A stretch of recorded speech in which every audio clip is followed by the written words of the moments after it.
উম্মতকে আল্লাহ জিজ্ঞেস করবেন, এ নূহের উম্মতেরা, তোমাদের নবী নূহ কি দাওয়াত পৌঁছিয়েছে? নূহের উম্মত বলবে, না আল্লাহ, আমাদের কাছে কোনো সতর্ককারী আসে নাই, কোনো নবী টবি আসে নাই, কোনো দাওয়াতও আমরা পাই নাই, আপনারাও চিনি নাই, জান্নাতও চিনি নাই, জাহান্নামও চিনি নাই। নূহ আলাইহিস সালাম বিপদে পড়ে যাবেন।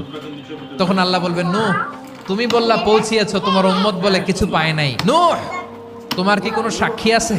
নূহ আলাইহিস সালাম বলবেন, আছে। কে? উম্মতে মুহাম্মাদি। তখন আমরা বলবো, আল্লাহ, আল্লাহর নবী নূহ আলাইহিস সালাম তিনি আপনি যা যা বলেছেন ঠিক তা তার উম্মতের কাছে পৌঁছে দিয়েছে। এবার নূহের উম্মতের সাথে আমাদের ঝগড়া লাগবে। তারা বলবে, তোমরা আসছো আমাদের হাজার হাজার বছর পরে, তোমরা কি করে জানলা? তোমাদের সাক্ষী ধর্তব্য হবে না।